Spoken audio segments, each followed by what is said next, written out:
America is a bully. America is an unreliable ally. And the great Satan, there's an oldie.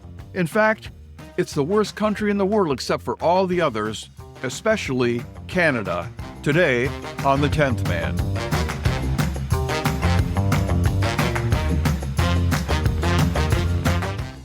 As promised, it's time to roast one of our allies, and we're going to choose Canada.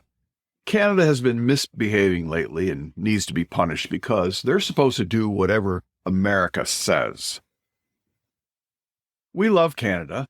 They're our little brother, but sometimes they act unruly. They want to be Europe's little bitch instead of our little brother, and we can't have that. Now, they're basically America's attic, up there above us, most of the time forgotten. And not that we put our trash up there. It's actually the other way around. Canada imports their trash to the U.S. to go to the dump.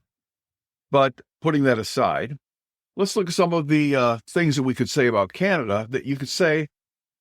The whole point being that you can criticize any country and do it unfairly. And America is often put under the microscope. So we just want to demonstrate how, with a little bit of familiarity with our neighbors, we can do the same kind of roasting of them that they often do of us. They always do of us. So Canada, as you know, it's just like America, except it's a lot nicer. And it's big. It's the second largest country in the world by land area. And they're strong and independent. And they have the RCMP, the Mounties, and people go about by dog sled or snowmobile if they're more modern. And they harvest maple syrup and they eat poutine. So nowadays, our two governments are in conflict. So let's just take a look at their government. Actually, the Canadian government is very haphazard. They don't really have a written constitution. They say they do, they think they do, but their constitution is actually a collection of documents that they have agreed to call their constitution, and then a lot of just unwritten customs that they all follow. Well, every country tends to do this to some degree, as we'll learn when we start looking at the Constitution. But in Canada, it's especially haphazard and risky because none of their rights are really written down. They don't really have rights. They subscribe to the United Nations, the so-called rights of man, which says everybody should be happy and you should give your neighbor Social Security and medical care and things like that. But there's nothing in that implies that people have any duties, nor any reason or any means for you to maintain your rights, such as a right to defend yourself. They don't have any of that, and we'll see how that's dangerous. Their Congress, or their legislature, speaking generally, they have two houses. That sounds familiar. They have an upper and lower. And of course, Canada's government is modeled after England's, which is their first mistake. But the House of Commons is really the only house they have because the Senate just rubber stamps everything the House of Commons does. And the Senate, they're not even elected. All the senators are appointed by the Governor General. So you don't really effectively have two houses. So how does that sound so far? Their head of government is a prime minister. It used to be Justin Trudeau. But he's gone now. He's gone. And how was he elected? No one really knows. Well, they know how he is elected, but it's not written down. There's no defined method of selecting the Prime Minister of Canada. I find it especially amusing when people criticize our election of our president as not being a direct popular vote. Here's how it goes in Canada. In Canada, you vote for a member of parliament, and whichever political party has the most members, then those guys select the prime minister. So as you know, they just have a new prime minister having been selected, Mr. Carney. Do you know how many votes he got out of the population of Canada? How many people in Canada voted for Mark Carney? 132,000. Population of 40 million people, 132,000 people picked the Prime Minister of Canada. So when people tell you no other country in the world has the electoral college that we have, that's stupid. This is what they're comparing it to. This is what they're comparing to. Yes, no one else has the electoral college, or very few have the electoral college that we have. They have something like this. Oh, and then don't forget that monarch thing. So the party decides who will be the prime minister and makes that suggestion to the king. And then if the king approves it, then he becomes prime minister. So this is why all the proclamations about objecting to unelected billionaires are really hollow complaints. Now, here's everybody's favorite fun fact about Canada. It's that it's huge. There are a few huge countries in the world, and we often joke about the Europeans. I think the Europeans get tired of it and say, oh, you don't realize how far it is from one state to the other. And Canada is one of those. In fact, Canada is the fourth largest country in the world by land area. And yes, you heard that right. I find it very amusing when they say they're the second largest. I actually heard, I guess we'll talk a little bit about why people might know a lot about Canada. I'm going to go back to my youth, my teen years, back before people had FM radio in their cars. And a little known fact, it used to be FM was horizontally polarized, so you could pick it up pretty well with your TV antenna with those sideways elements, but your car antenna didn't until the 70s. That's when all the rock stations started switching to FM. But before that, back in the 60s and 70s, we listened to AM radio. So over on the west coast of Michigan, where I grew up, the AM radio waves would travel across the water. We would listen to the stations in Chicago, WLS and WCFL, and DJs Art Roberts, Larry Lujak, JJ Jeffrey, and that was the west side of the state. So over on the east side, so over in southeast Michigan, they would listen to CKLW, and that would be the rock station, the AM rock station out of Windsor, Ontario. There were stations in Detroit too, of course. But now that rock and roll has gone to FM, all those stations have become news talk stations, as WLS has, and CKLW certainly has. So you can turn on the radio here and listen to CKLW. If you're in southeast Michigan, it's 800 on the AM band, and I recommend you do so. One of the things you'll hear is they're giving the temperature in degrees Fahrenheit. So you can tune into CKLW and listen to news talk, and they'll talk about the American elections and who they want to win. And you'll find, just like here, there are people interested in Trump, supporting Trump, and people opposed to Trump. And when we have an election, they'll have a poll on there of who you want to win. Kind of election interference. Also, you can, if you can make the drive from Michigan to Buffalo, you're probably going to drive over to the Blue Water Bridge, cross at Sarnia, and drive to Niagara Falls, Ontario, and over, and you can listen to AM radio there. And you can also do what I do, which is listen to the CBC, and you can pick that up on your Spotify or even on your cable channel. You can watch the CBC News and learn a lot about Canada that way. And you'll find that truly they are not that much different from us, unlike what the press here would have you believe, but you can also see a lot of their warts, and we'll talk about some of them. So let's talk about this second largest country in the world by land area. I heard a member of parliament say that.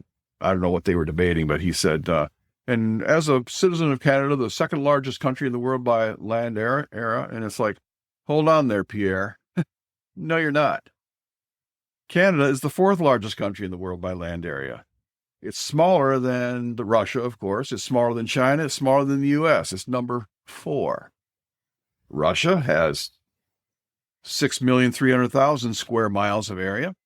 China has 3,600,000. The U.S. has 3,530,000. And Canada has 3,510,000 square miles of land area. It's not much smaller, but it is definitely smaller than the other two, than China and the U.S., and much smaller than Russia. Now, if they want to change that standing, all they have to do is join the U.S. like they've been invited. And, of course, if Alberta joins the U.S., like some are talking about, of course, it'll make the U.S. much bigger than China or Canada. And these numbers are important for another reason, because if you look at it, China, the U.S., and Canada are all virtually the same size. And Canadians, if you want to tell everybody that you're the second biggest country in the world by total area because you happen to have a long coastline and all that water also counts, fine, go ahead and do that. But it's not going to change this fact. Here's the big difference between Canada's land area and the U.S., China, and Russia. Canada has a lot of dirt, but you can't grow crops on any of it. And Australia, when we come to you, don't laugh because you're in the same boat. So if you ever want to be like the U.S. in Canada, you never will be.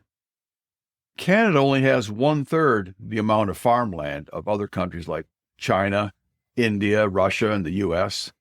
Canada is just ahead of Nigeria and Ukraine in terms of cropland where you can grow any food. And other countries are not even on the same scale as the U.S. and India. Canada has something called the Canada Shield. It's a giant rock formation that comes up to the top, and there's no topsoil on it. And it covers half of Canada. So not only are you not the biggest, but what you do have is not valuable land. Now, one of the funniest things about Canada is how they're trying so hard to be Europe's little tag-along. You ought to take a look at the globe, see which side of it you're on. And they're obviously America's little tag-along, and they ought to just embrace that. In fact, Trump offered them American citizenship, which the people arguing for immigrant rights say is the greatest prize in the world. But Canadians, they were insulted. Well, that really wasn't very polite. If you don't want to be an American citizen, just politely decline. You don't have to be insulting about it. But they truly are America's tag-along, not Europe's. Just go into Home Depot. First of all, realize that in Canada, they have Home Depots. Go to Home Depot, you're going to find them selling nails in 1-pound boxes. Turn on your television, you can watch this show in America. There's a show called Decks and Docks. Well, the show's in Ontario, and they'll drive up to a house, get out their tape measures, and they'll say, yeah, we're going to put a deck here, 16 by 20, and then they'll go get a load of plywood, same way as we do, and a bunch of 2x4s. None of that's metric. Go on to Zillow. You can find homes for sale on Zillow and find them over in Windsor or Brampton or London, anywhere. And those are all Ontario cities that I happen to know the names of. Go on Zillow, you'll find all the houses are advertised in square feet, and all the lots are advertised in acres. Well, if they got an acre, right? And they're all sold in dollars. How come it's dollars, not pounds? Well, it's Canadian dollars. Well, sure, but why isn't it Canadian pounds? So they're really big on saying they switched to the metric system. But if you go into their schools, the kids are still drawing lines with a foot ruler. It's also marked out to 30 centimeters. Big deal. It's still a foot ruler. And when they changed the metric system, what they did is they went and took all the signs and changed them. So all the highway signs say kilometers per hour, and everybody knows that 100 is the same as 60, basically, 62. And so now all the Indians up in the Yukon, Northwest Territories, yeah, I know you want me to call it none of it, but I will have none of it. And you're still going to say, well, how far it is to Yellowknife or Medicine Hat? Well, it's a 4-hour drive from here. What's that in kilometers? Well, who cares? It depends on the traffic. Well, the distance does depend on the traffic, but you know what I'm saying. So I was at Red Rock Canyon, and I heard somebody making a joke, talking about the metric system, and they were talking about the temperature, because the guides had told us the temperature, and it turns out these people were Canadians, typical Canadian tourists coming down here and being impolite about it, and they made a comment about us being the only ones that weren't on the metric system, and I said, well, what do you mean by that? And then they went, oh, they said, oh no, we've got a proud American here. It's like, what? No, I just want to know what you're talking about. And she said, well, we were just talking about how you're the only ones on the metric system. I said, so, oh yeah, so what are you? You're about 5'2", aren't you? And she says, yeah. I said, well, what is that in decameters? What is that in meters? Well, they give their height in feet and inches in Canada. They give their weight in pounds. And you go to the deli, if some stuff is in grams and some stuff is in pounds, and you buy beer, it's in a 12-ounce can. They call it 320 milliliters, but how is that metric? And you ask them why, and they say, well, we just do that because we're close to you and it's easier. Well, that's the exact same reason we do it. We just do whatever's easier. But everybody else makes it an issue of somehow they're more intelligent than we are. I guess we won't be seeing as many tourists out at Red Rock Canyon from Canada because they're supposedly not coming here. Well, what's that going to do to our tourist income? Well, it'll have a limited effect because, for one thing, the Canadians, they don't tip. I think a lot of tourists come here and they say, well, this is nice. Everything's so cheap. All the food's very low price in the restaurants. Well, yeah, it's cheap because you didn't tip the staff, you cheapskates. All the people in Florida, all these service people in Florida, they're not that upset about Canadians not coming down because they don't tip. Canadians like to say that their crime rate is lower than the U.S. And, that's questionable, but why do they say the U.S.? Why is the U.S. the standard for everything? Why don't they say their crime rate is lower than the U.K.? Because it's not even close. They might try saying something like, might try making the claim that they have the lowest crime in the Western Hemisphere, because crime seems to go up going from east to west, but crime rate also goes up going from south to north. Farther north you go, the lower crime you go. I said it wrong, but the crime goes down going from south to north. I probably said the other one wrong too. The farther you get from the equator, the less crime you have. And Canada's not next to a third world country like the U.S. is, so they like to take advantage of that fact. And they're not getting all the illegal immigrants because they come to here. For some reason, they come to here, and open borders concept stops at our northern border. And that's not even getting into the fact that we have a bigger problem of inner city crime. We'll talk about that later on, but we don't want to make that a racist comment. Just, we do have a different situation. But here's the most important thing they're not saying. Yeah, your crime rate might be lower in some cases now, but yours is going the wrong direction. That's why on the World Happiness Index, Canada just went down. They went down to 18th place from, I forget where they were, 9th or something like that. It's because their crime is going down, or crime is going up. It's getting worse. In America, all crime statistics are going down. In Canada, it's going up. You go to Canada right now, you're not going to believe this, so go look it up yourself. Property crime is higher in Vancouver, British Columbia, and Toronto, Ontario, than it is in New York City and LA. All right? Property crime is higher in those Canadian cities than it is in New York or LA. And Canada is not exempt from mass murder. We are going to be approaching this week the April 18th anniversary of the Nova Scotia mass shootings just a few years ago, 2020. That shooter, we'll have to feature this on today's mass shooting. Sadly, there are some ironically amusing. We'll just say ironic. There are some ironies. He killed 22 people. All of the dead were either civilians who were unarmed or police who were armed.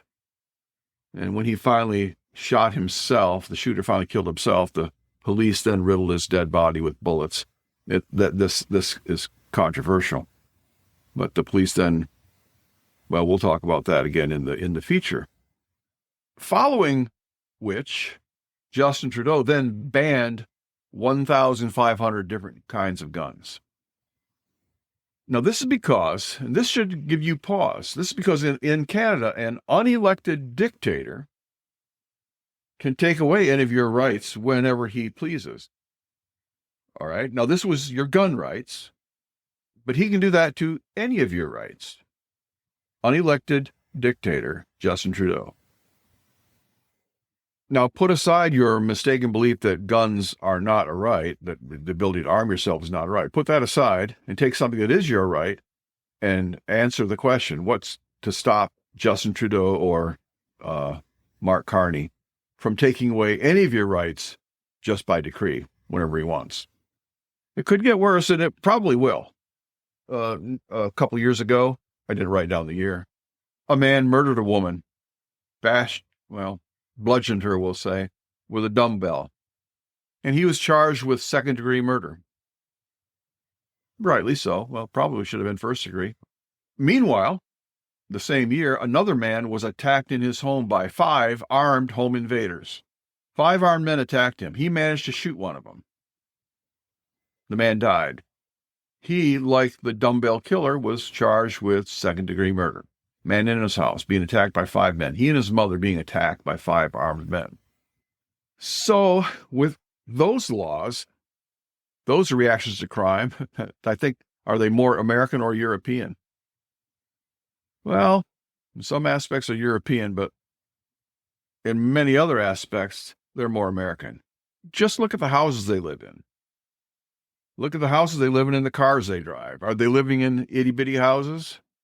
Or are they living in great big houses with big yards and central air and storm windows, 2-stall garage?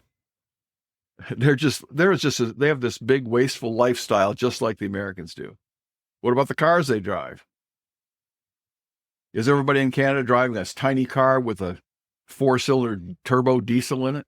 No, they drive cars just like us. And the irony on crime. Here's what I wonder. If Canada is so peaceful, why do their police and their police cars look just like ours? Police are driving around in big SUVs, big Tahoes, and they're walking around with the same police hat and body armor, carrying a 9mm. Why is that? Why do their police look just like ours? Australia's like that too. Now, we've loved Canada, but we've had some rough patches with them. In the War of 1812, they took the English side. They conducted a sneak attack on Mackinac Island. Then they invaded Lower Michigan as well. For some reason, the Canadian flag is allowed to fly here. Now, 150 years ago, we invaded the southern states when they declared their independence. We invaded them, yet they're not allowed to fly that flag, their army battle flag that they had back then on American soil, because they took up arms against the U.S. That's the phrase they use. Well, they were being invaded. So Canada invaded us, yet that flag is allowed to fly. Of course, it's a different flag now. That flag is allowed to fly. Let's talk about something you think you've heard about, the booing the national anthem, the booing at the hockey games. Yeah, I don't mean the national anthem. What I mean is the school bus full of middle schoolers that were going to a youth hockey game in Niagara Falls back in 2003. They were mobbed and booed and trash thrown at their school bus because Canadians didn't agree with our government's actions in Iraq. And if I got that wrong, and a shameless plug for comments, I actually couldn't find a reference on this. And I think it's because they wanted me to pay a subscription to the Buffalo newspaper. But that did happen. So somebody either straightened me out or confirmed this. But yeah, the nice, polite Canadians attacked a bunch of schoolboys, innocent schoolboys going to a hockey game in 2003. So they make a good show of being peaceful, but they're really not. No more so than any other population. Back in World War II, the Democrats governing the United States, and especially the state of California, they interned all the Japanese Americans, at least any of who any who refused to leave the exclusion zones along the West Coast. And we question the wisdom of that idea some today, but you have to admit this is after the Japanese had attacked Pearl Harbor.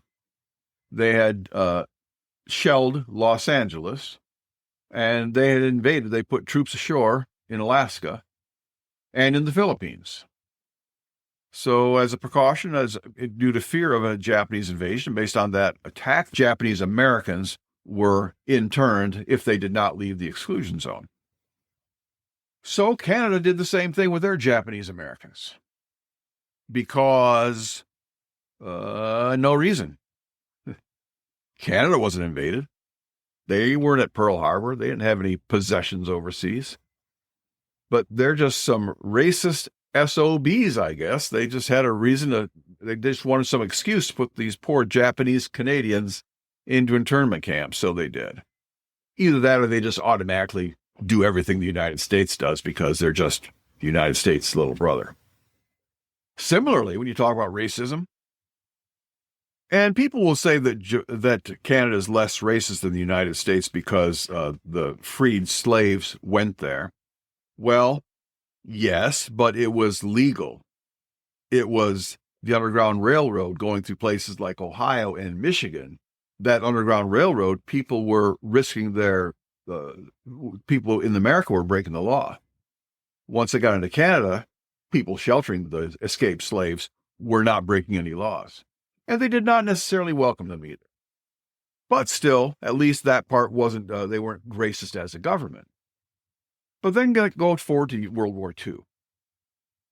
Now, during World War II, in the United States, there was nothing stopping us from training Black Americans to be fighter pilots. There was nothing stopping us. There's no legal constraints. And so, in America, we formed the Tuskegee Airmen. We trained men to fly fighters and bombers. Now, in Canada, on the other hand, Canada just copied English law. And therefore, in Canada, teaching a Black man to fly was illegal. So that's why the stories about Canadians in World War II is how they were only limited to jobs outside of fighting. And that was by law. And there were no Canadian Tuskegee Airmen. And we could go on about the mistreatment of the Indians and the Eskimos. We could talk about the murder rate in Saskatchewan, which is very, very high. We could talk about how the medical care in some cases is cheap. Now, they don't pay for drugs. They don't pay for ambulances or dental or child or birth control. But what you do get is cheap. But on the other hand, you get what you pay for. And we can talk about how they eat horse meat and how they hunt seals. And we can talk about how their markets are very protected, just like in Europe. And that's why their GDP per capita is so low. You know, with all the people we have on welfare in the United States, you'd think ours would be low. Canada's is less than 2/3. Canada has less than 2/3 of GDP per capita as the United States does. Canada has so many trade regulations. There are craft beers you can buy that are made and produced in Ontario. You can buy them here. You got to buy them here in Washington, D.C., but you can't get them there in British Columbia. That's because of all their regulations. When Trump offered them to become part of America, one of the things that came out, again, just listen to the CBC, that they have a $250 billion per year. No, it's Canada dollars, so no great shakes, right? All kidding aside, $250 billion drain on their economy just due to all the over-regulations they have between provinces, where, like in the U.S., tariffs between provinces are illegal. So they get around that by just creating a lot of regulations. And they learned that from the Europeans. And we could talk about how the immigrant students at American Ivy League schools are such a problem, but it's a problem Canada doesn't have because Canada has special degree mills for their immigrant students. But we don't need to pile on. Because the fact is that Canada is a great country. You could do this kind of assassination to any country. And we're just a little tired of having it always being done to us. So that we're not American crap gets kind of old sometimes, but still, we've got the greatest respect for Canada. They are still one of our greatest allies. And speaking of World War II, people don't know this about Canada, how much of the fighting they did. In fact, this is just off the cuff. Most of the convoy escorts that took those convoys to England were Canadian-built ships, and many of them Canadian-crewed. One of the greatest flying aces of World War II was a Canadian, Buzz Burling. And of course, we could not have closed out World War II by obliterating Hiroshima and Nagasaki if it weren't for all the help we had from Canadian scientists who worked on the Manhattan Project, or without the uranium ore, and especially the processing of that ore that was done by Canada. So thanks for helping to drop the only nuclear weapons ever used in history.